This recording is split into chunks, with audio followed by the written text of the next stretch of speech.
થોડી ઘણી દરમાશ સાથેની શરૂઆતના સંકેતો આપી રહ્યું છે. એફઆઈએસ જો તો ઇન્ડેક્સને સ્ટોક ફ્યુચર્સમાં ખરીદદારી છે, પરંતુ કોઈ ખાસો એવો ટ્રેન્ડ નથી.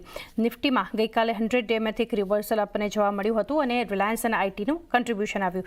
બેંક નિફ્ટી, પીએસયુ બેંક થોડું ઘણું પાર્ટિસિપેટ, થોડું એક સપોર્ટ કર્યું છે. પ્રાઇવેટ બેંક તરફથી કોઈ સપોર્ટ ગઈકાલના સેશનમાં નહોતો. આવતીકાલે મોનેટરી પોલિસી અનાઉન્સમેન્ટ એટલે ઘણું મહત્વનું રહેશે, પરંતુ આ બધા વચ્ચે કઈ રીતે જોઈ રહ્યા છો માર્કેટને, કયા લેવલ્સ આગળ ધ્યાનમાં રાખીએ, રાહુલ?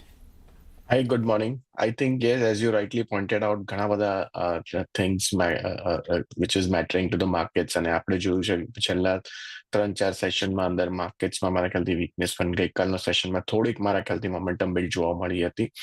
અને જે હિસાબે આપણે નિફ્ટીનું સેટઅપ જોઈ રહ્યા છે, તો મારા ખ્યાલથી ફર્સ્ટલી ઓપ્શન ડેટા જોઈએ તો ઓપ્શન ડેટા પ્રમાણે જે હિસાબે રાઇટિંગ જોવા મળી છે, એક રેન્જ લાગી રહ્યો છે 24,200 થી 25,000 એક રેન્જ જોવા મળી રહ્યો છે.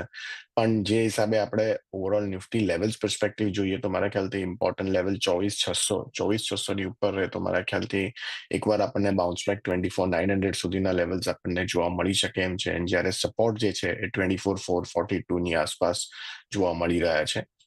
સિમિલરલી બેંક નિફ્ટી થોડો વીકનેસ ટ્રેન્ડ જોવા મળી રહ્યો છે. એક્સેપ્ટ એચડીએફસી અને આઈસીઆઈસીઆઈ અક્રોસ ધ બોર્ડ આપણને થોડું નર્વસનેસ જોવા મળી રહી છે. અને ગઈકાલના સેશનમાં આપણે થોડુંક એચડીએફસી બેંકમાં પણ થોડું in spite of the Nifty positive side પર રહી એના અંદર થોડું સેલ ઓફ જોવા મળ્યું હતું. તો મારા ખ્યાલથી જ્યાર સુધી 55,800 ની નીચે બેંક નિફ્ટી રહેશે તો મારા ખ્યાલથી સેલિંગ પ્રેશર જોવા મળી જ રહેશે. અને સપોર્ટ જે છે 55,200 ની આસપાસ ઇમિડિયેટ જોવા મળે છે બેંક નિફ્ટીમાં, અને ઉપરમાં હર્ડલ્સ 56,000 ની આસપાસ બેંક નિફ્ટીમાં જોવા મળી શકે એમ છે.